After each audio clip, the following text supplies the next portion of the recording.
Hi friends, ಗೃಹಿಣಿ ಚಾನೆಲ್ಗೆ ಸುಸ್ವಾಗತ. ಇವತ್ತು ನಾನು ನಿಮಗೆ ನೆಗಡಿ ಮತ್ತೆ ಮೈಕೈ ನೋವಿಗೆ ರಾಮಬಾಣ ಆದಂತಹ ಈ ಕಷಾಯನ ಮಾಡೋದನ್ನ ಹೇಳ್ಕೊಡ್ತೆ.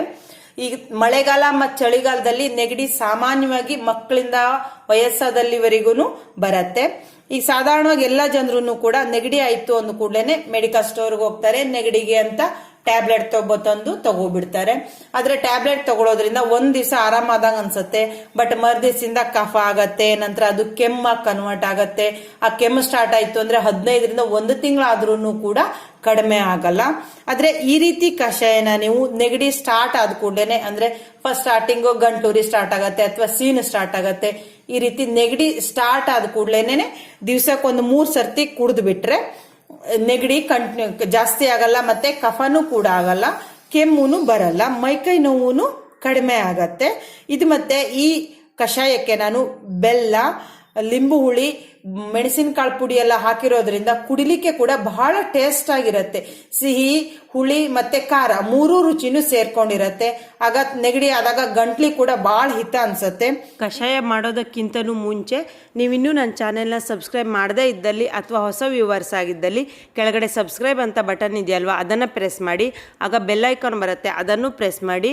ಆಗ ಅಲ್ಲಿ 3 ಆಪ್ಷನ್ ಬರುತ್ತೆ, ಅದರಲ್ಲಿ ಆಲ್ ಅನ್ನೋ ಆಪ್ಷನನ್ನು ಪ್ರೆಸ್ ಮಾಡಿಬಿಟ್ರೆ ನಾನು ಈ ರೀತಿ ವಿಡಿಯೋಗಳನ್ನು ಅಪ್ಲೋಡ್ ಮಾಡ್ತಾನೆ ಇರ್ತೀನಿ. ನಾನು ವಿಡಿಯೋನ ಅಪ್ಲೋಡ್ ಮಾಡಿದ ತಕ್ಷಣ ನಿಮಗೆ ನೋಟಿಫಿಕೇಶನ್ ಬಂದುಬಿಟ್ಟು ಬಹಳ ಬೇಗನೆ ಆ ವಿಡಿಯೋನ ನೋಡಲಿಕ್ಕೆ ಸಹಾಯ ಆಗುತ್ತೆ. ಓಕೆ, ಇನ್ನು ಲೇಟ್ ಮಾಡೋದು ಬೇಡ. ಈಗ ನೆಗಡಿಗೆ ರಾಮಬಾಣದ ಕಷಾಯನ ಹೇಗೆ ಮಾಡೋದು ಅಂತ ನೋಡೋಣ ಬನ್ನಿ.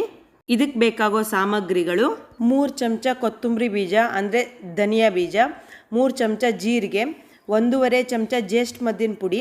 ಜೇಷ್ಠ ಮದ್ದಿನ ಪುಡಿ ಇಲ್ಲ ಅಂದರೆ ಜೇಷ್ಠ ಮದ್ದಿನ ಬೇರೆ ಸಿಗತ್ತೆ, ಅದನ್ನೇ ಒಂದು ಸರ್ತಿ ಜಜ್ಜಿಬಿಟ್ಟು ಹಾಕಿ. ನಂತರ 3 ಚಮಚ ಬೆಲ್ಲ. ನಾನಿಲ್ಲಿ ಲಿಕ್ವಿಡ್ ಬೆಲ್ಲನ ತೆಗೆದುಕೊಂಡಿದ್ದೆ. ನಿಮ್ಮ ಹತ್ರ ಯಾವ ರೀತಿ ಬೆಲ್ಲ ಇದೆಯೋ ಆ ರೀತಿ ಬೆಲ್ಲನ ತೆಗೆದುಕೊಳ್ಳಿ. 1 ಸ್ಪೂನ್ ಆಗೋವಷ್ಟು ವೈಟ್ ಪೆಪ್ಪರ್ ಪೀಸಸ್ ತಗೊಂಡಿದ್ದೆ. ನಿಮ್ಮ ಹತ್ರ ಬ್ಲ್ಯಾಕ್ ಪೆಪ್ಪರ್ ಇದ್ರೆ ಅದನ್ನು ಕೂಡ ಯೂಸ್ ಮಾಡ್ಬೋದು, ಅಥವಾ ಪೆಪ್ಪರ್ ಪೌಡರ್ ಇದ್ರೆ ಅದನ್ನು ಕೂಡ ಉಪಯೋಗಿಸ್ಕೋಬಹುದು. 3 ಗ್ಲಾಸ್ ಆಗೋವಷ್ಟು ನೀರು ತೆಗೆದುಕೊಳ್ಳಿ. ನೀರಿಗೆ ಪೆಪ್ಪರ್ ಪೀಸು, ಕೊತ್ತಂಬರಿ, ಜೀರಿಗೆ ಮತ್ತು ಜೇಷ್ಠ ಮದ್ದಿನ ಪೌಡ್ರು, ಅಥವಾ ನಿಮ್ಮ ಹತ್ರ ಜೇಷ್ಠ ಮದ್ದನ್ನು ನೀವು ಕ್ರಷ್ ಮಾಡಿ ಇಟ್ಕೊಂಡ್ರೆ ಬೇರನ್ನು, ಅದನ್ನು ಹಾಕಿ ಬೇಕು. ಮತ್ತೆ ಇದಿಷ್ಟು ಹೀಗೆ ಕಲಕ್ಬಿಟ್ಟು ಒಂದು 10 ನಿಮಿಷ ಮೀಡಿಯಂ ಫ್ಲೇಮ್ನಲ್ಲಿ ಕುದಿಸಿ. ಅಂದರೆ ಇದು ಈಗ 3 ಲೋಟ ನೀರು ಹಾಕಿದ್ದೀವಲ್ವಾ, ಅದು 2 ಲೋಟ ನೀರಾಗೋವಷ್ಟು ಕುದಿಬೇಕು. 10 ನಿಮಿಷ ಕುದಿದಾದ್ಮೇಲೆ ಬೆಲ್ಲನ ಹಾಕಿ. ನಾನು ಈಗಾಗಲೇ ಹೇಳಿದಾಗೇನೆ ನಾನು ಲಿಕ್ವಿಡ್ ಬೆಲ್ಲನ ಹಾಕಿದ್ದೀನಿ. ನಿಮ್ಮ ಹತ್ರ ಯಾವ ಬೆಲ್ಲ ಉಂಟೋ ಆ ಬೆಲ್ಲನ ಹಾಕಿ. ನಂತರ 1 ನಿಮಿಷ ಆಗೋವಷ್ಟು ಪುನಃ ಕುದಿಸ್ಬಿಟ್ಟು ಆಮೇಲೆ ಗ್ಯಾಸನ್ನು ಆಫ್ ಮಾಡಿ. ಇದನ್ನು ಅರ್ಧ ಕಪ್ ಆಗುವಷ್ಟು ಈ ರೀತಿ ಸೋಸ್ಕೊಂಡು, ಅರ್ಧ ಕಪ್ಗೆ ಒಂದು ಅರ್ಧ ಸ್ಪೂನ್ ಆಗುವಷ್ಟು ಲಿಂಬು ರಸನ ಹಾಕಿ ಕಲಸಿ ಇದನ್ನ ಬಿಸಿ ಬಿಸಿ ಇರೋವಾಗಲೇ ಕುಡಿಬೇಕು.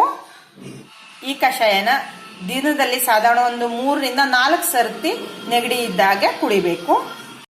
ಇದು ಕುಡಿಲಿಕ್ಕೆ ಕೂಡ ಬಹಳ ಟೇಸ್ಟಿ ಅನ್ಸುತ್ತೆ. ಅಂದ್ರೆ ಸಿಹಿ, ಮೆಣಸಿನ ಖಾರ ಮತ್ತೆ ಲಿಂಬು ಹುಳಿ 3 ಮಿಕ್ಸ್ ಆಗಿರೋದ್ರಿಂದ ನೆಗಡಿ ಆದಾಗ ಗಂಟ್ಲಿ ಕೂಡ ಬಹಳ ಹಿತ ಅನ್ಸುತ್ತೆ ಈ ಕಷಾಯ.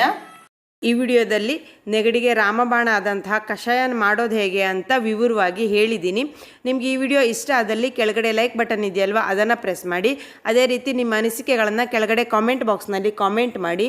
ನೀವು ಕೊಡೋ ಈ ಲೈಕ್ಸು ಮತ್ತು ಕಾಮೆಂಟ್ಗಳೇ ನನಗೆ ಈ ರೀತಿ ವಿಡಿಯೋಗಳನ್ನು ಮಾಡಲಿಕ್ಕೆ ಪ್ರೋತ್ಸಾಹ ಸಿಕ್ಕಂತಾಗತ್ತೆ. ನನ್ನ ಈ ವಿಡಿಯೋವನ್ನು ನೋಡಿದ್ದಕ್ಕಾಗಿ ತುಂಬ ಧನ್ಯವಾದಗಳು.